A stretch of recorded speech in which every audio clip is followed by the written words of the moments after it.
Marley was dead to begin with. There is no doubt whatever about that. The register of his burial was signed by the clergyman, the clerk, the undertaker, and the chief mourner. Scrooge signed it, and Scrooge's name was good upon change for anything he chose to put his hand to. Old Marley was as dead as a doornail. Scrooge knew he was dead? Of course he did. How could it be otherwise? Scrooge and he were partners for I don't know how many years. Scrooge was his sole executor, his sole administrator, his sole assign, his sole residuary legatee, his sole friend, his sole mourner. Scrooge never painted out old Marley's name, however. There it yet stood, years afterwards, above the warehouse door. Scrooge and Marley. The firm was known as Scrooge and Marley. Sometimes people new to the business called Scrooge, and sometimes Marley. He answered to both names. It was all the same to him. Oh, but he was a tight-fisted hand at the grindstone, was Scrooge. A squeezing, wrenching, grasping, scraping, clutching, covetous old sinner. External heat and cold had little influence on him. No warmth could warm, no cold could chill him. No wind that blew was bitterer than he. No falling snow was more intent upon its purpose. No pelting rain less open to entreaty. Foul weather didn't know where to have him. The heaviest rain and snow and hail and sleet could boast the advantage over him in only one respect. They often came down handsomely, and Scrooge never did. Nobody ever stopped him in the street to say with gladsome looks, "My dear Scrooge, how are you? When will you come to see me?" No beggars implored him to bestow a trifle. No children asked him what it was o'clock. No man or woman ever once in all his life inquired the way to such and such a place of Scrooge. Even the blindman's dogs appeared to know him, and when they saw him coming on, would tug their owners into doorways and up courts, and then would wag their tails as though they said, "No eye at all is better than an evil eye, dark master." But what did Scrooge care? It was the very thing he liked. To edge his way along the crowded paths of life, warning all human sympathy to keep its distance, was what the knowing ones called nuts to Scrooge. Once upon a time, of all the good days in the year, upon a Christmas Eve, old Scrooge sat busy in his counting house. It was a cold, bleak, biting, foggy weather, and the city clocks had only just gone 3, but it was quite dark already. The door of Scrooge's counting house was open that he might keep his eye upon his clerk, who, in a dismal little cell beyond, a sort of tank, was copying letters. Scrooge had a very small fire, but the clerk's fire was so very much smaller that it looked like one coal.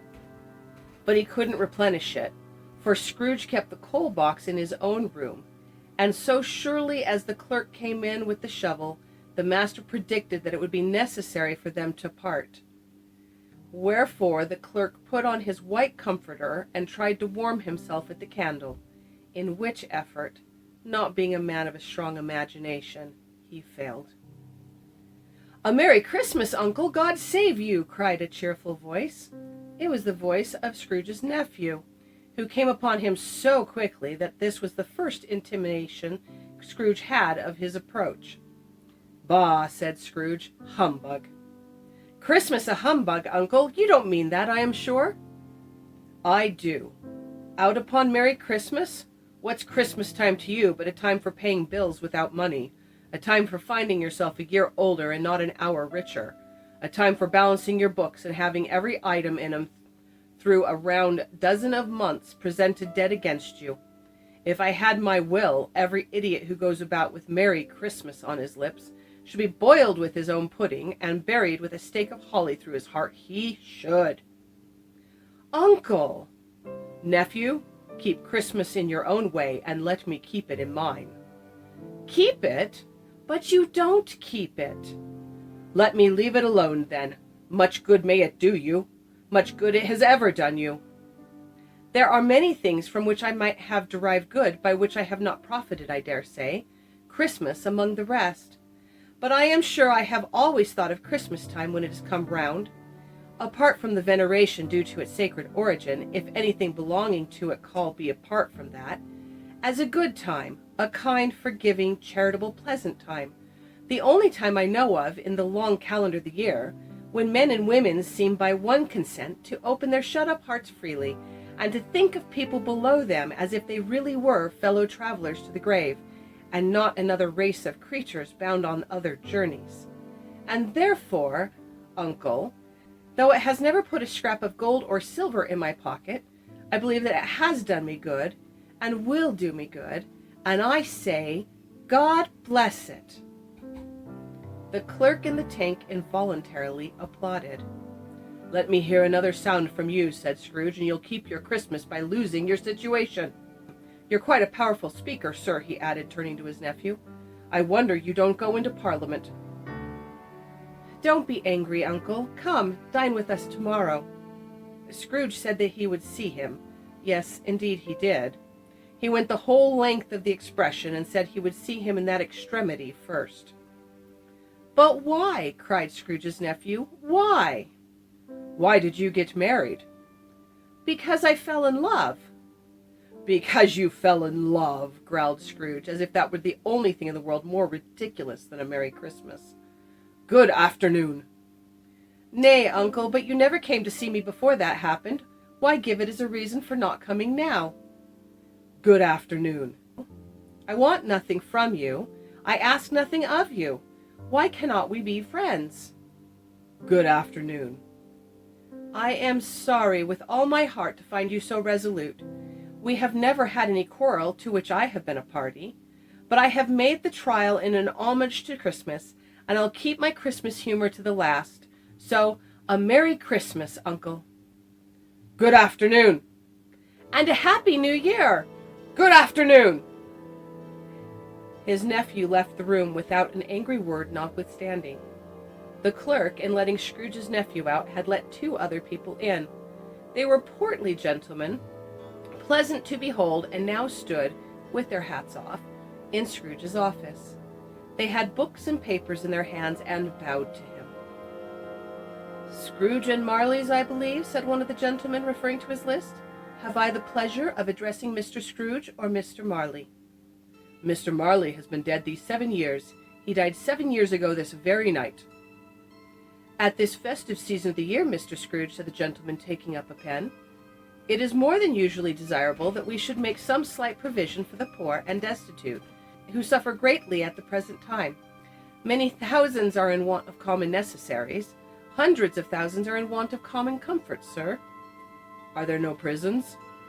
Plenty of prisons, but under the impression that they scarcely furnish Christian cheer of mind or body to the unoffending multitude, a few of us are endeavoring to raise a fund to buy the poor some meat and drink, and means of warmth. We choose this time because it is a time, of all others, when want is keenly felt and abundance rejoices. What shall I put you down for? Nothing. You wish to be anonymous? I wish to be left alone. Since you ask me what I wish, gentlemen, that is my answer. I don't make merry myself at Christmas, and I can't afford to make idle people merry. I help to support the prisons and the workhouses. They cost enough, and those who are badly off must go there. Many can't go there, and many would rather die. If they would rather die, they had better do it and decrease the surplus population. At length, the hour of shutting up the counting-house arrived. With an ill will, Scrooge, dismounting from his stool, tactically admitted the fact to the expectant clerk in the tank, who instantly snuffed his candle out and put on his hat. You'll want all day tomorrow, I suppose? If quite convenient, sir. It is not convenient, and it is not fair. If I was to stop half a crown for it, you'd think yourself mightily ill-used, I'll be bound. Yes, sir. And yet you don't think me ill-used when I pay a day's wage for no work. It's only once a year, sir. A poor excuse for picking a man's pocket every 25th of December. But I suppose you must have the whole day. Be here all the earlier next morning. The clerk promised he would, and Scrooge walked out with a growl. The office was closed in a twinkling, and the clerk, with the long ends of his white comforter dangling below his waist, for he boasted no greatcoat, went down a slide at the end of the lane of boys 20 times in honor of it being Christmas Eve, and then ran home as hard as he could pelt to play at blind man's bluff. Scrooge took his melancholy dinner in his usual melancholy tavern, and having read all the newspapers, and beguiled the rest of the evening with his banker's book, went home to bed. He lived in chambers which had once belonged to his deceased partner. They were a gloomy suite of rooms in a lowering pile of buildings up a yard. The building was old enough now, and dreary enough, for nobody lived in it but Scrooge, the other rooms being all let out as offices. Now it is a fact that there was nothing at all particular about the knocker on the door of this house, except that it was very large. Also, that Scrooge had seen it, night and morning, during his whole residence in that place. Also, that Scrooge had as little of what is called fancy about him as any man in the city of London. And yet Scrooge, having his key in the lock of the door, saw in the knocker, without its undergoing any intermediate process of change, not a knocker, but Marley's face. Marley's face with a dismal light about it, like a bad lobster in a dark cellar. It was not angry or ferocious, but it looked at Scrooge as Marley used to look, with ghostly spectacles turned up upon its ghostly forehead. As Scrooge looked fixedly at this phenomenon, it was a knocker again.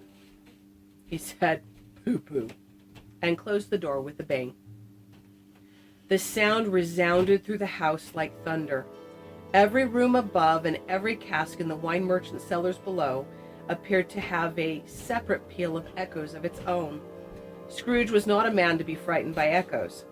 He fastened the door and walked across the hall and up the stairs, slowly too, trimming his candle as he went. Up Scrooge went, not caring a button for it being very dark. Darkness is cheap, and Scrooge liked it. But before he shut his heavy door, he walked through his rooms to see that all was right. He had just enough recollection of the face to desire to do that. Sitting room, bedroom, lumber room, all as they should be. Nobody under the table, nobody under the sofa. A small fire in the grate, spoon and basin ready, and the little saucepan of gruel, Scrooge had a cold in his head, upon the hob. Nobody under the bed, nobody in the closet, nobody in his dressing gown, which was hanging up in a suspicious attitude against the wall. Lumber room as usual, old fire guard, old shoes, 2 fish baskets, washing stand on 3 legs, and a poker. Quite satisfied, he closed his door and locked himself in. Double locked himself in, which was not his custom. Thus secured against surprise, he took off his cravat, put on his dressing gown and slippers and his nightcap, and sat down before the very low fire to take his gruel. As he threw his head back in the chair, his glance happened to rest upon a bell, a disused bell that hung in the room and communicated, for some purpose now forgotten, with a chamber in the highest story of the building. It was with great astonishment, and with a strange, inexplicable dread, that, as he looked, he saw this bell begin to swing. Soon it rang out loudly, and so did every bell in the house. This was succeeded by a clinking noise, deep down below, as if some person were dragging a heavy chain over the casks in the wine merchant's cellar. Then he heard the noise much louder on the floors below, then coming up the stairs, then coming straight towards his door. It came on through the heavy door, and a spectre passed into the room before his eyes, and upon its coming, the dying flame leapt up as though it cried, "I know him, Marley's ghost." The same face, the very same. Marley in his pigtail usual waistcoat, tights, and boots. His body was transparent, so that Scrooge, observing him and looking through his waistcoat, could see the 2 buttons on his coat behind. Scrooge had often heard it said that Marley had no bowels, but he had never believed it until now. No, nor did he believe it even now, though he looked the phantom through and through and saw it standing before him, though he felt the chilling influence of its death-cold eyes, and noticed the very texture of the folded handkerchief bounded about his head and chin, he was still incredulous. "How now," said Scrooge, caustic and cold as ever. "What do you want with me?" "Much." Marley's voice, no doubt about it. "Who are you?" "Ask me who I was." "Who were you then?" "In life, I was your partner, Jacob Marley." "Can you sit down?" "I can." "Do it then." Scrooge asked the question because he didn't know whether a ghost so transparent might find himself in a condition to take a chair, and felt that, in the event of it being impossible, it might involve the necessity of an embarrassing explanation. But the ghost sat down on the opposite side of the fireplace as if he were quite used to it. "You don't believe in me." "I don't." "What evidence would you have of my reality beyond that of your senses?" "I don't know." "Why do you doubt your senses?" "Because a little thing affects them. A slight disorder of the stomach makes them cheats. You may be an undigested bit of beef, a blot of mustard, a crumb of cheese, a fragment of an underdone potato. There is more of gravy than of grave about you, whatever you are." Scrooge was not much in the habit of cracking jokes, nor did he feel in his heart by any means waggish then. The truth is that he tried to be smart as a means of distracting his own attention and keeping down his horror.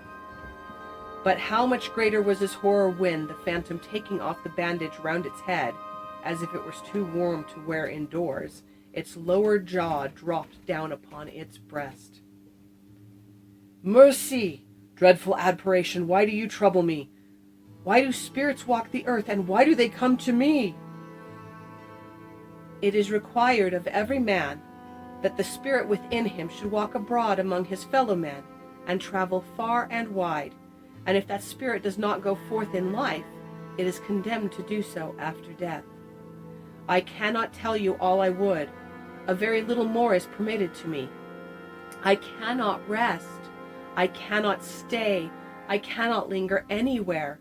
My spirit never walked beyond our counting house. Mark me, in life my spirit never roved beyond the narrow limits of our money changing hole, and weary journeys lie before me."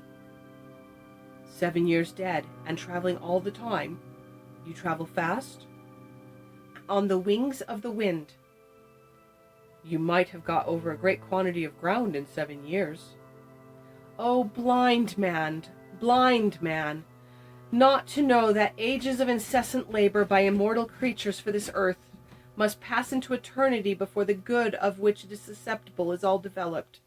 Not to know that any Christian spirit working kindly in its little sphere, where whatever it may be, will find its mortal life too short for its vast means of usefulness.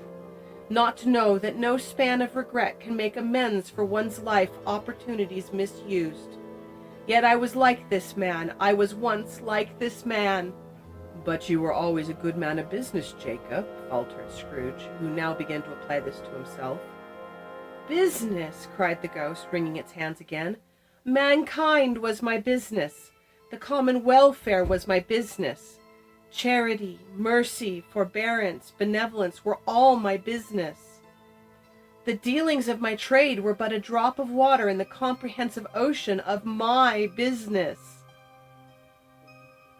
Scrooge was very much dismayed to hear the spectre going on at this rate, and began to quake exceedingly. "Hear me, my time is nearly gone."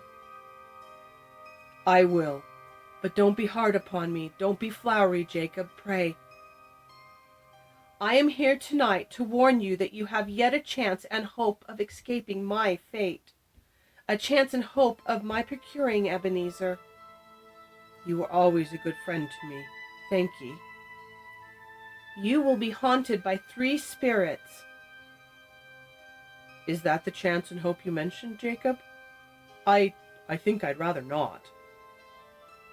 Without their visits, you cannot hope to shun the path I tread. Expect the first tomorrow night when the bell tolls 1. Expect the second on the next night at the same hour. The third upon the next night, when the last stroke of 12 has ceased to vibrate. Look to see me no more, and look that, for your own sake, you remember what has passed between us. It walked backward from him, and every step it took, the window raised itself a little, so that when the apparition reached it, it was wide open. Scrooge closed the window and examined the door by which the ghost had entered. It was double locked, as he had locked it with his own hands, and the bolts were undisturbed. Scrooge tried to say humbug, but stopped at the first syllable. And being, from the emotion he had undergone, or the fatigues of the day, or his glimpse of the invisible world, or the dull conversation of the ghost, or the lateness of the hour, much in need of repose, he went straight to bed, without undressing, and fell asleep on the instant. When Scrooge awoke, it was so dark that, looking out of bed, he could scarcely distinguish the transparent window from the opaque walls of his chamber, until suddenly the church clock tolled a deep, dull, hollow, melancholy 1. Light flashed up in the room upon the instant, and the curtains of his bed were drawn aside by a strange figure, like a child, yet not so like a child as like an old man, viewed through some supernatural medium, which gave him the appearance of having receded from the view and being diminished to a child's proportions. Its hair, which hung about its neck and down its back, was white as if with age, and yet the face had not a wrinkle on it, and the tenderest bloom was on the skin. It held a branch of fresh green holly in its hand, and, in singular contradiction of that wintry album, had its dress trimmed with summer flowers. But the strangest thing about it was that from the crown of its head there sprung a bright, clear jet of light, by which all this was visible, and which was doubtless the occasion of its using in its duller moments a great extinguisher for a cap, which it now held under its arm. "Are you the spirit, sir, whose coming was foretold to me?" "I am." "Who and what are you?" "I am the ghost of Christmas past." "Long past?" "No, your past. The things that you will see with me are shadows of the things that have been. They will have no consciousness of us." Scrooge then made bold to inquire what business brought him there. "Your welfare. Rise and walk with me." It would have been in vain for Scrooge to plead that the weather and the hour were not adapted to pedestrian purposes. That bed was warm, and the thermometer a long way below freezing, that he was clad but lightly in his slippers, dressing gown, and nightcap, and that he had a cold upon him at that time. The grasp, though gentle as a woman's hand, was not to be resisted. He rose, but finding that the spirit made toward the window, clasped its robe in supplication. "I am mortal and liable to fall." "Bear but a touch of my hand there," said the spirit, laying it upon his heart, "and you shall be upheld in more than this." As the words were spoken, they passed through the wall and stood in the busy thoroughfares of a city. It was made plain enough by the dressing of the shops that here, too, it was Christmas time. The ghost stopped at a certain warehouse door and asked Scrooge if he knew it. "Know it? I was apprenticed here." They went in, at sight of an old gentleman in a Welsh wig sitting behind such a high desk that if he had been 2 inches taller he must have knocked his head against the ceiling. Scrooge cried in great excitement, "Why, it's old Fezziwig, bless his heart! It's Fezziwig, alive again!" Old Fezziwig laid down his pen and looked up at the clock, which pointed to the hour of 7. He rubbed his hands, adjusted his capricious waistcoat, laughed all over himself from his shoes to his organ of benevolence, and called out in a comfortable, oily, rich, fat, jovial voice, "Yo-ho there, Ebenezer, Dick!" A living and moving picture of Scrooge's former self, a young man came briskly in, accompanied by his fellow prentice. "Dick Wilkins, to be sure," said Scrooge to the ghost. "My fellow prentice, bless me, yes. There he is. He was very much attached to me, was Dick. Poor Dick. Dear, dear." "Yo-ho, my boy," said Fezziwig. "No more work tonight. Christmas Eve, Dick. Christmas, Ebenezer. Let's have the shutters up before a man can say Jack Robinson. Clear away, my boys, and let's have lots of room here." Clear away? There was nothing that they wouldn't have cleared away or couldn't have cleared away with old Fezziwig looking on. It was done in a minute. Every movable was packed off as if it were diminished from public life forevermore. The floor was swept and watered, the lamps were trimmed, fuel was heaped upon the fire, and the warehouse was as snug and warm and dry and bright a ballroom as you would desire to see upon a winter's night. In came a fiddler with a music book, and went up to the lofty desk, and made an orchestra of it, and tuned like 50 stomach aches. In came Mrs. Fezziwig, one vast substantial smile. In came the 3 Miss Fezziwigs, beaming and lovable. In came the 6 young followers, whose hearts they broke. In came all the young men and women employed in the business. In came the housemaid with her cousin the baker. In came the cook with her brother's particular friend the milkman. In they all came, one after another, some shyly, some boldly, some gracefully, some awkwardly, some pushing, some pulling. In they all came, anyhow and everyhow. Away they all went, 20 couples at once, hands half round and back again the other way, down the middle and up again, round and round in various states of affectionate grouping. Old top couple always turning up in the wrong place, new top couple starting off again as soon as they got there, all top couples at last, and not a bottom one to help them. When this result was brought about, old Fezziwig, clapping his hands to stop the dance, cried out, "Well done!" and the fiddler plunged his hot face into a pot of porter, especially provided for that purpose. There were more dances, there were forfeits, and more dances, and there was cake, and there was negus, and there was a great piece of cold roast, and there was a great piece of cold boiled, and there were mince pies, and plenty of beer. But the great effect of the evening came after the roast and boiled, when the fiddler struck up Sir Roger de Coverley. Then old Fezziwig stood out to dance with Mrs. Fezziwig, top couple too, with a good stiff piece of work cut out for them. 3 or 4 and 20 pairs of partners, people who were not to be trifled with, people who would dance and had no notion of walking. But if they had been twice as many, 4 times, old Fezziwig would have been a match for them, and so would Mrs. Fezziwig. As to her, she was worthy to be his partner in every sense of the term. A positive light appeared to issue from Fezziwig's calves. They shone in every part of the dance. You couldn't have predicted at any given time what would become of them next. And when old Fezziwig and Mrs. Fezziwig had gone all through the dance, advance and retire, turn to your partner, bow and curtsy, corkscrew, thread the needle, and back again to your place, Fezziwig cut so deftly that he appeared to wink with his legs. When the clock struck 11, this domestic ball broke up. Mr. and Miss Fezziwig took their stations, one on either side of the door, and shaking hands with every person individually as he or she went out, wished him or her a Merry Christmas. When everybody had retired but the 2 prentices, they did the same to them, and thus the cheerful voices died away, and the lads were left to their beds, which were under a counter in the back shop. "A small matter," said the ghost, "to make these silly folks so full of gratitude. He has spent but a few pounds of your mortal money, 3 or 4 perhaps. Is that so much that he deserves this praise?" "It isn't that," said Scrooge, heated by the remark, and speaking unconsciously like his former, not his latter self. "It isn't that, Spirit. He has the power to render us happy or unhappy, to make our service light or burdensome, a pleasure or a toil. Say that his power lies in words and looks, in things so slight and insignificant that it is impossible to add and count them up.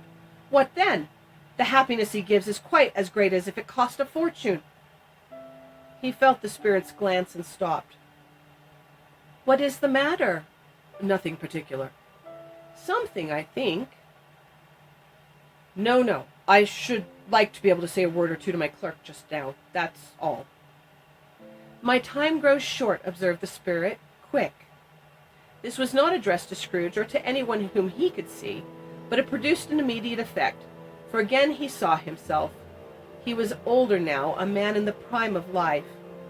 He was not alone, but sat by the side of a fair young girl in a black dress, in whose eyes there were tears. It matters little, she said softly to Scrooge's former self. To you, very little. Another idol has displaced me, and if it can comfort you in time to come, as I would have tried to do, I have no just cause to grieve. What idol has displaced you? A golden one. You fear the world too much. I have seen your nobler aspirations fall off one by one until the master passion, gain, engrosses you, have I not? What then? Even if I have grown so much wiser, what then? I'm not changed toward you. Have I ever sought release from our engagement? In words, never. In what then? In a changed nature, in an altered spirit, in another atmosphere of life, another hope as its great end. If you were free today, tomorrow, yesterday, can even I believe that you would choose a dowerless girl, or choosing her, do I not know that your repentance and regret would surely follow? I do, and I release you, with a full heart, for the love of him you once were. Spirit, remove me from this place. I told you, these are the shadows of things that have been, said the ghost. That they are what they are, do not blame me. Remove me, Scrooge exclaimed. I cannot bear it. Leave me, take me back, haunt me no longer. As he struggled with the spirit, he was conscious of being exhausted, and overcome by an irresistible drowsiness, and further, of being in his own bedroom. He had barely time to reel to bed before he sank into a heavy sleep.